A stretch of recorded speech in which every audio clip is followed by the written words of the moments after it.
Greeting pilots and welcome to Fly's Flight Academy. My name is Kovakis, otherwise known as Flyteco and Sotor. And today we're going to be moving on with some ship breakdowns. Today we're going to be starting with the Pike. This is the secondary, essentially brother to the Starguard. It doesn't really fill the same role, but it kind of does. This ship is the secondary aggressive playstyle. It focuses a lot on your secondary learning curve and is, in my opinion, the way you learn how to use missiles effectively. Missiles and torpedoes, I suppose. And its entire skill curve is actually fairly unique. Its skill curve is ammo management. And ammo management is a thing that isn't necessarily the most important in GSF. What it does teach you, however, is completely completely learning how to manage your resources. This including ammo, etc., etc. That being said, and this is a funny problem to have. If you're running out of ammo on the Pike, you're probably doing something right. The Pike is very hard to actually do that with, as I stated, it's a secondary focus thing. It relies on synergies between your first secondary and your second secondary to burst someone out and win you a fight as fast as possible, while also dealing with the spacing of lockdowns. So there's a lot to learn with the Pike. More of it is it's a lot of range and stuff like that. So play it out. You'll learn eventually. There is a nice little niche subtype in this ship. And when I say subtype, I mean that it is not necessarily the main draw of the ship, but it's something you can do. And something that, honestly, the Pike, while I say it's a subtype, it kind of does naturally, just due to the nature of how secondaries in GSF work. It's a good setup ship, and what I mean by that is it's a good ship to get an enemy weak or crippled or some form of disadvantageous state, and lets your teammates clean up quickly and easily. And when I say it does that naturally, even with its damage combinations, because you're relying on lock-on times, it'll feel like you're giving away a lot of kills on the Pike because you kind of have to wait for your second weapon to lock on to kill someone, but someone can just easily come in and take the kill. That said, that's not really a bad thing. It's just kind of a weird secondary effect of the ship, but it's okay. Moving into component breakdowns, this ship has good options. It doesn't have the same versatility that the Starguard has, and that's done on purpose, I believe. It could be totally accidental, but it feels like BioWare made the options here a little bit weaker because it does want you to focus on the secondary weapons, which have an insanely strong pool of things, as I'm pretty sure it has every single option in the game laid out in here for missiles and torpedoes. That said, you have two good options and one that I believe is okay. Heavy laser cannons, which is the more common of the two that I see, at least used to see. I don't really see Pikes or Quells out there anymore, as they've been replaced by Clarion, which feels kind of weird and feels kind of bad, but when we get into the Clarion, you'll kind of understand why. There's two halves of GSF people right now, where people are arguing that the Clarion is overpowered, but it really is, it's not. It's a lot. We'll get into that when we get into Clarion. But for the Pike, you have the heavy laser, which is good. It has decent range for the ship, which is actually nice. It's almost at 8,000 meters, so it's actually keeping up decently with your lower range options, as like EMP, ion, stuff like that kind of are in that range and sort of stick nice. The learning curve for this is mostly aim. You're going to be longer range with this ship anyways, at least most of the time. So its learning curve, unlike the Starguard, kind of changes. Its curve is actually based on mostly its aim, but actually shot pacing. You're not really trying to volley out someone. You're trying to kind of pace your shot and weave your aim on the person. So like if you ever watch your reticle, a good practice on the Pike, especially since you'll be at the range where the heavy laser is good, is to kind of do this. It's kind of make a little U shape over the person's reticle and aim at the bottom of your U. So if you're doing this, the second you see it lines up with your reticle, you take a shot. And then just kind of keep going in that little circular motion, and you'll land shots actually pretty efficiently. It's giving you time to mentally adjust to when you're supposed to aim. And it's giving you a thing to keep yourself, or to keep your attention focused. With secondary weapons, you don't really need to have your attention.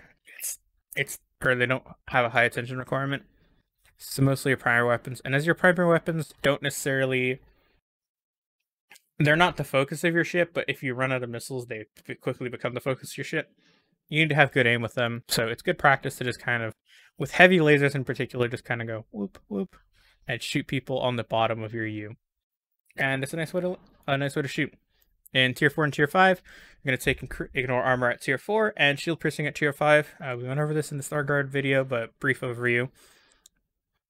Ignore Armor makes your shots consistent. Shield Piercing on this ship in particular is actually really important. It's what lets you fight people even if you are not able to clear their shields, which most of the time you're not. You're doing a lot of hull damage with this ship and less so shield damage, so having piercing is good. It lets you get past and get a decent chunk. It's not a lot, but it's enough to where you can fight someone with heavy lasers and feel confident enough to still kill them. It doesn't really fare well against other ships, and you're probably going to, any other aggressive ship, you're probably going to die. But that's kind of neither here nor there with Pike. Moving on to the second option, the quad lasers. These are seen not as much as the first. At least in my experience. Like I said, I haven't seen a Pike or a Quell in a long time, so I don't really know where the ship lies in the meta. I'm assuming that means it's lost its grace a little bit, but I've used the Pike a decent bit recently, and it feels really strong still, so I really don't know what's happened. That said, the quad lasers are still a really solid option. As stated before, they don't have armor piercing, which is kind of the... It's not a deal breaker for these ships, as the same thing kind of happens with scouts, where you're running light laser on scouts a lot more than rapid fire nowadays, mostly just because armor isn't really present. So quad laser and light laser on this ship kind of do the same thing. Quad laser in particular gives you a nice mid-range option that really just lets you joust a little bit better, as its accuracy isn't as atrocious as heavy lasers in short ranges. So overall, I personally, as much as I use heavy lasers a lot more, I actually find more enjoyment in quad lasers. It just feels smoother, and they still do a lot of damage without the armor pen, so it's up to personal preference. The real difference is just shield piercing and armor pen versus flat out just brute forcing your way through someone's health pool. That said, these have... So the thing that happened on the Starguard that I didn't actually mention, and that was the main reason that quad lasers are actually really good on that ship, is your crew choices kind of make up for the fact that quad lasers have a really high output. I don't really know what... For some reason, the power difference is significant. These sit at 23.5 naturally, which I don't really know what's up with that, because it's... I believe on the Starguard, it goes down to like past 20. Yeah, it starts out at 20. So I don't know what's happening there. Unfortunately, they're slightly higher power, a slightly higher power draw, but that's okay, as you're not really aiming to use these as your main mode of killing people, so it's okay. That said, on these ships there is literally zero reason to take crit. So reduce power costs mitigates the power draw a little bit, and increase all damage just helps you kill people that little bit faster. You don't have it increased shield damage options, so you don't really have a good way of dealing with shields. So these kind of fill the if you can kill someone with these, you could probably kill them anyways using a secondary. Otherwise, you're kind of in a weird spot where if you're killing people more consistently with quad lasers, you're kind of just not playing the Pike. So, you know, they're a good option. They help you in that. They help you in the situations that you need them. Use them if you like. They're a good option. The third choice you have here is kind of a weird one. Light laser cannons. They're good. That said, on this ship, I don't believe they have a role to fill. There's kind of an asterisk by that, because you can get away with using these, and it seems silly, but like there is a time and a place where this actually beats out quad lasers, and I don't know how to feel about these. I haven't used them yet. I've tried them like once or twice, so, but like I haven't properly sat down and had a full gaming session with these, because every time I use them, I feel like I'm playing an aggressive type of Pike without. I just can't find the synergy that it has on this ship. It feels good, don't get me wrong. However, I attribute most of that to the fact that I like the light laser cannons innately, just because I play scouts a lot. So, that is biasing me a little bit. I do really like these cannons. I just don't believe I don't believe they fit on here. If you want to try them out for yourself, and while I'm saying I don't recommend it, I'm not saying they're not terrible, is what I'm trying to say. If you want to pick them, you're going to pick improved firing arc and tracking and increase all damage, and they'll get you pretty far. They do good damage. They're a nice option. That's really all I have to say for them. You can try them if you want them.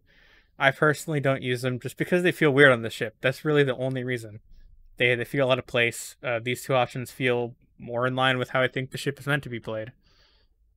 That could entirely be a misconception on my part, but use them if you want. If they work for you, good job. Moving on to the first of two secondary weapon slots. Now, I do this personally. You'll notice this is a trend with dual weapon ships. I tend to designate my slots for particular things. This is just because of the way I trained my mind to think about how I have my things set up. The first secondary weapon I designate as my utility slot. This means I am picking between the two utility options that are in this pool, being EMP and Ion. And out of the two, I prefer Ion. Or not Ion, I prefer EMP, sorry. Because I said Ion last, I said Ion. But EMP is my primary choice. So as such, I believe that they are the strongest utility missile on the ship. This is because it's for a few reasons, really. But it's for a lot more than a few reasons now I think about it. Number one, it does straight hull damage. It does 399. I don't know why that changes. I believe that's because it's not reflecting the damage change in the text, but whatever. It's essentially doing close to 400 damage, which isn't a lot. Don't get me wrong, it's not a lot.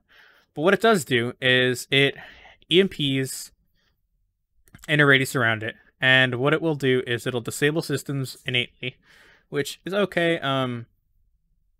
The real thing that this counters in the wild is essentially other EMPs from mostly scouts and stuff like that. It's not really helping you with anything else there. But at tier 5, it's also suppressing engines, which is incredibly, and I cannot state this enough, the importance of this. If an EMP lands, you are able to just begin firing your second missile, and it is going to hit.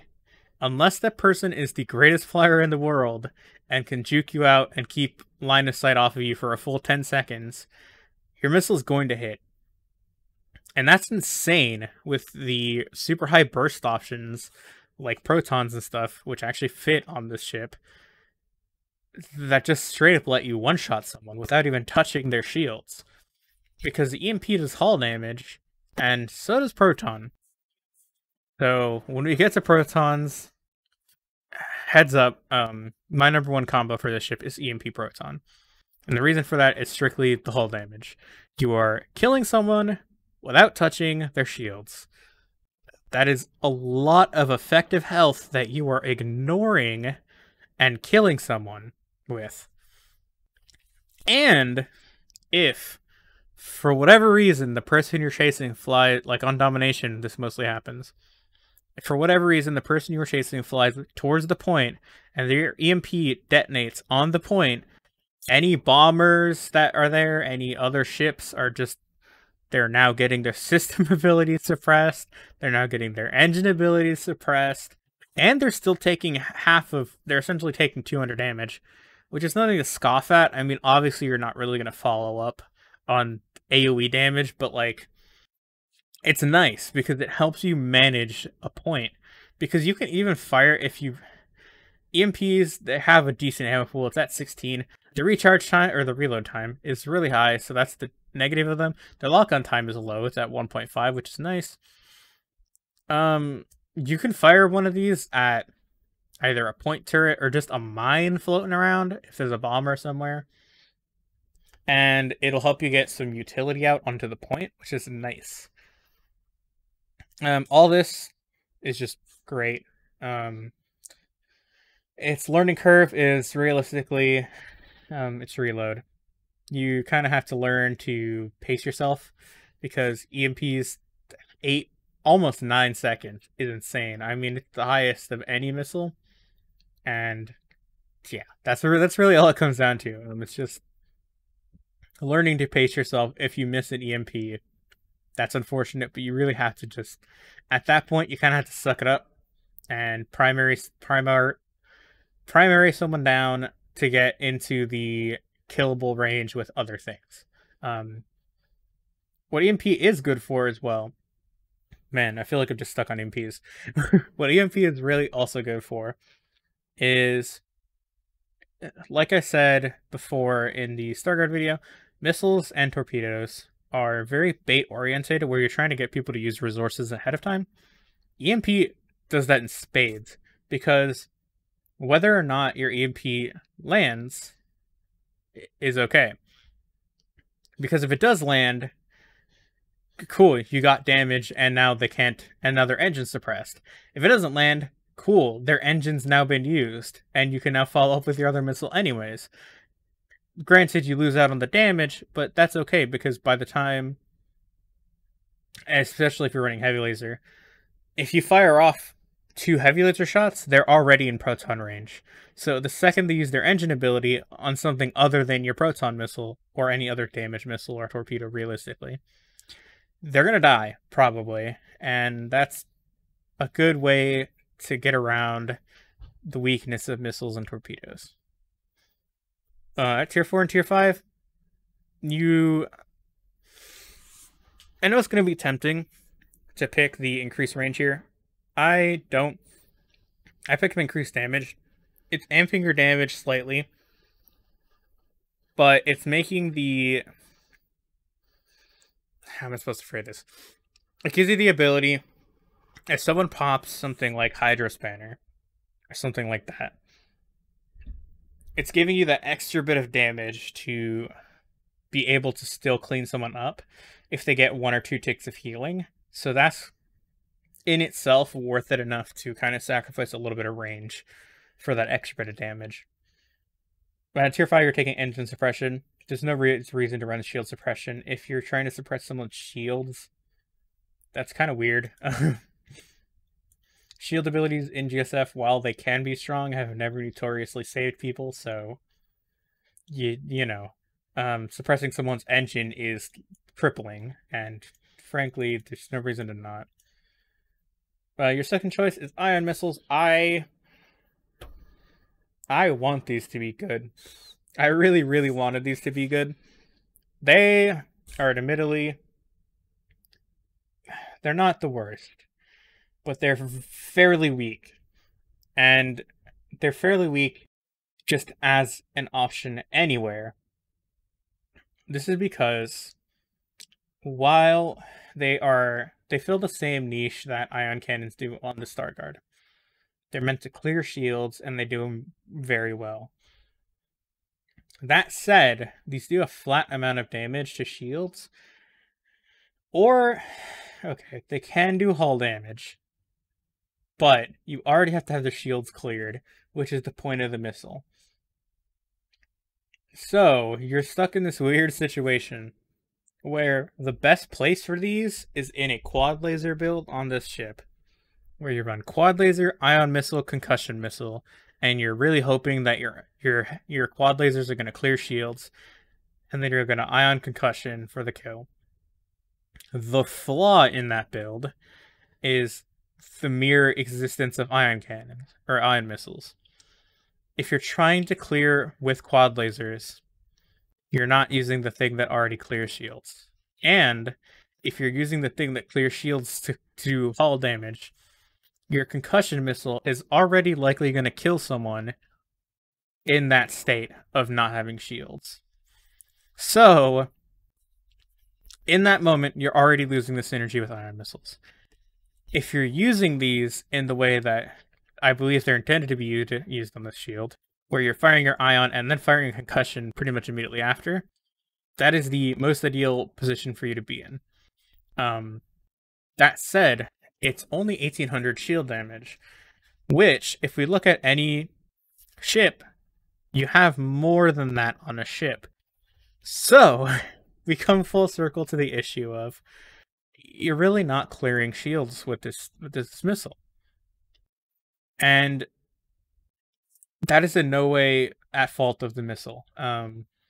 It's just kind of a development curse that these missiles were placed this way. If these did 2,000 damage, that would be disgustingly broken, because they could clear almost any shield in the game easily, no questions asked. It would be like ungodly easy to just combo people with ion missile, which it would make the combo stronger than it is now, and that is an issue in itself. Making ion missiles stronger is essentially taking the Star Guard and making that a missile, and then allowing you or your team to follow up fairly easily.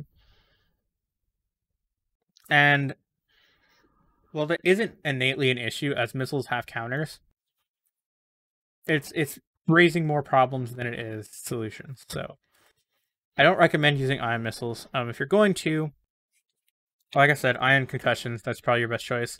If you're going to run tier 4, tier 5, increased range, you don't really need ammo capacity on these. They only have 10, which is unfortunate, but concussions kind of fall in line with that, so it's okay. In fact, they're reversed in the way the EMP to proton is, but it's okay. You're going to use concussions more than you're going to use ion, as ion have a high reload, 7 seconds versus 5.3. And on your tier 5, this is, I believe you want to take reactor ionization. A slow just really doesn't do anything for you. Regen power cuts are nice. Is this just flat 50% to any stat that your opponent has, so it's okay. Moving on. That's it for this slot. Like I said, you can really place any of these here. I just personally think the utility missiles make sense, as you generally want to start a fight with them. So moving on to my secondary slot. I designate this as the damage slot. And realistically, you have 3 options. I personally think you really have 2. As cluster missiles on this ship, I have tried to make them work, and there is no place for them. You really don't have a combo with these that makes sense. The combo that would make sense is ion cluster, but that's not helping you in a way that makes sense. You're kind of, again, I mean, more so that's the issue of ion, is it's not fully clearing shields. Your clusters are hitting shields the first volley, but you're also in a position where these have really, really low range, and this is not a low range ship. So I don't really think there's a good place for cluster missiles here. As such, I'm not really going to talk about them aside from this little quiff about them. So moving on, we have your two other options. I'm going to go by these in the way that I think that, in the sense that which is better. Proton torpedoes. These are arguably the strongest and best option on this ship. They are just amazing for burst. And all the issues that the Starguard had with this missile, or with this torpedo, this ship doesn't have, because the build requirement for this is efficient targeting. And what does a ship that uses missiles and torpedoes as its main damage source want? Lock-on time reduction. So, you're not really... There's zero negatives to protons here. The negative is ammo pool. That's it. That's your negative. That's not a negative if you really use this correctly. It's really easy to mitigate the ammo consumption problems here. And like I said before, if you run out of ammo on this ship, you're doing something great. Chances are every single proton that lands is going to kill someone if you can combo it with your EMP. Because the combo between EMP and protons is a flat 1200 damage burst on top of, as well as the 200 damage dot that protons has, all doing hull damage. The only ship that these can't kill are bombers, and that goes a long way when you can fight 9 other ships, essentially 9 to 12 other ships types effectively. That's a lot. That's 75% of the GSF space that you can fight effectively and straight up one shot if you get your combo off. So, that said, of course, sometimes you'll have to sacrifice an EMP and it'll take heavy laser shots or what have you to kill someone, but that's not an issue that you realistically are going to have. You're going to be killing people, and you're going to be killing them effectively no matter what you do if you're running this combo. That said, oh wait, I actually covered most of everything. The last thing I have to say for proton missiles, aside from the tier 4 and tier 5 options, is they actually have, they have very high range. They have the same range as they do on the Starguard. However, on this ship, you can actually stay back and just straight up fire protons. If you have a repair drone, this becomes like exponentially stronger. Essentially, the more things you get around you to help you keep firing, the better. So this paired with the bomber is really good. You can just fire off protons to siege a point. If you're just kind of lobbing a proton every now and then at an enemy on the side of a point, you're putting pressure on them and you're making them uncomfortable and essentially forcing them into a deal with me or die kind of scenario. Or you're just making them hide on the other side of the point, in which case you're just letting your team get in a better position, which is overall just really a really strong thing to do.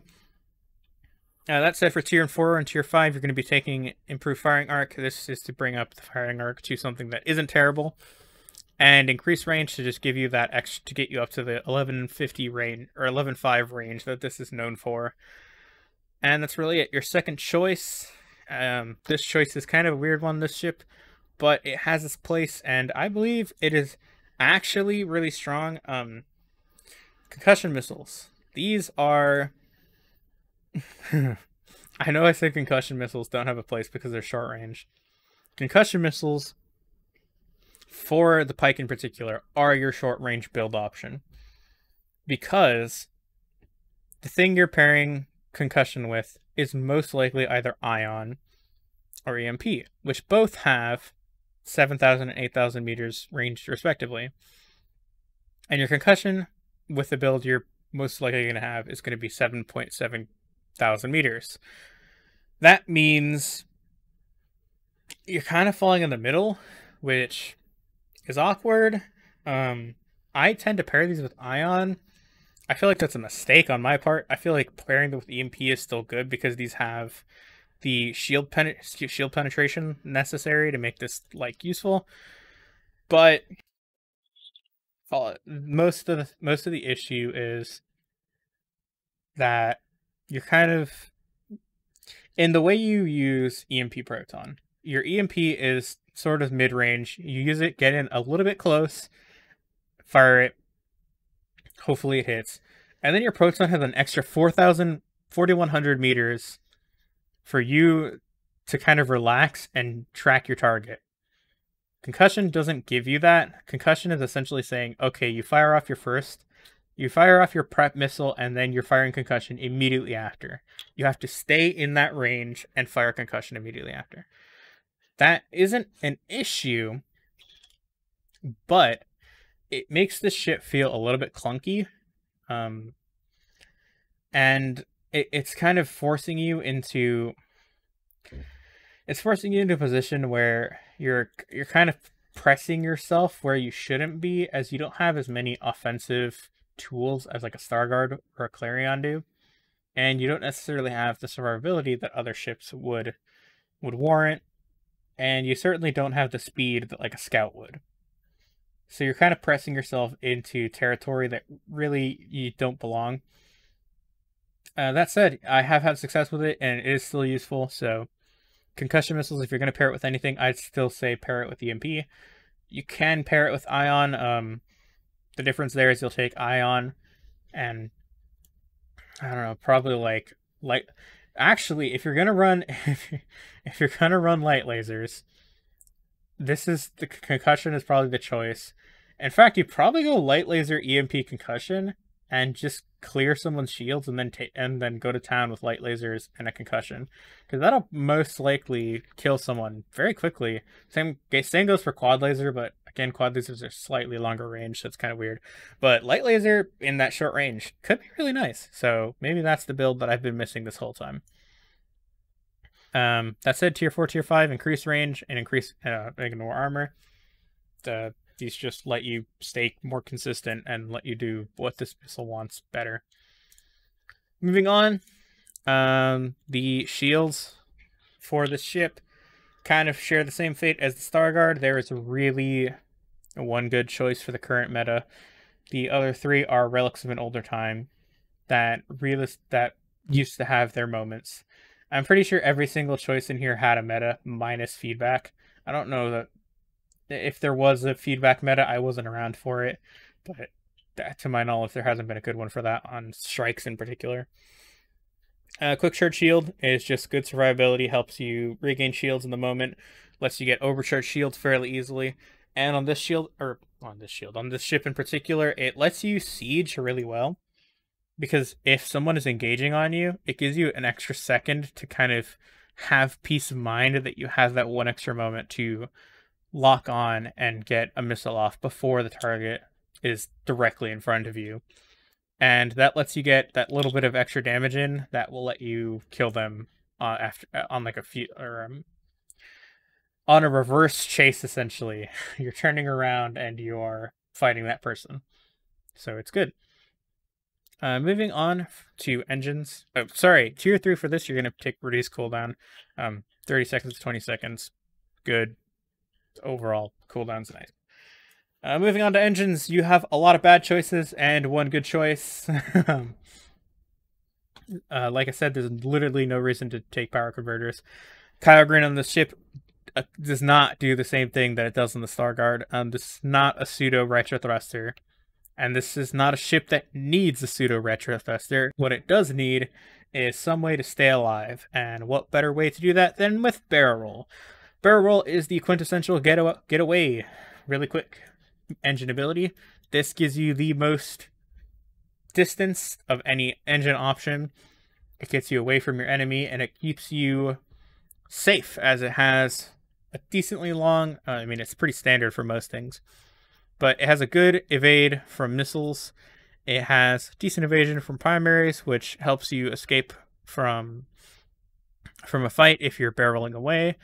And overall, it doesn't really ask much of you in terms of learning. Its skill floor and skill curve are low, to say the least. And realistically, you're using it to escape. That's really what it's for. You can do some creative things like pre-charge a secondary or pre-charge a missile and fire it mid-barrel roll, but like that's really the only crazy thing you can do with barrel roll. There's not too much going on here. So it's one thing you have to worry about is it moves vertically and horizontally in the roll. It looks exactly like the image shows, so kind of keep that in mind when you're using it. At tier 3, you're going to be taking increased turn radius. On this ship in particular, it helps you track people with your missiles and torpedoes a little bit easier, as it's giving you a better turn radius, so it's letting you keep them in your reticle for longer. Moving on to minor components, I'm not going to touch on these too much. The one major note is efficient targeting. It is literally the only thing that is required on the ship. If you're going to unlock anything first, you really should unlock this. It makes the ship good. It turns your missiles into not necessarily really short range or not short lock on time options, but it makes them short enough that it doesn't feel clunky to fire 2 missiles in a short period of time as it would without it. There's never really good reason to take anything else.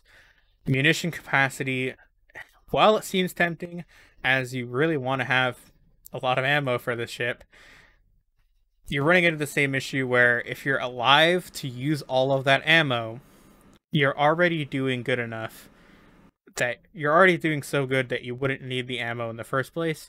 And 90% of the time, you're going to die before you use most of your ammo. Even the best Pike players I've ever seen, you will run out of ammo. Not a lot. I mean, I've only done it like a couple of times with the Pike, and I've used the Pike for a long time. So there's no reason to really take anything but efficient targeting. It is literally crucial to the ship.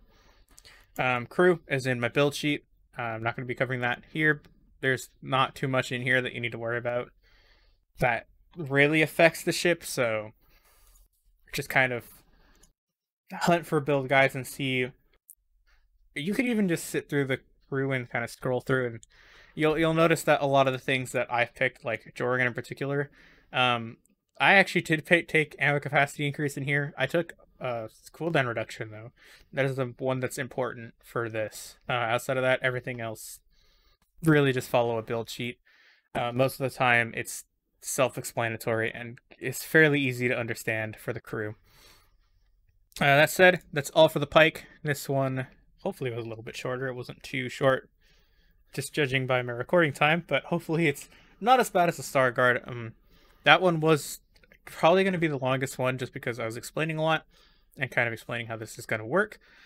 But from here on forward, I'm going to be trying to make these quick and snappy for you and make these easy to understand. They'll all have timestamps down below, so look out for those if you want to just snap through something that you need to understand.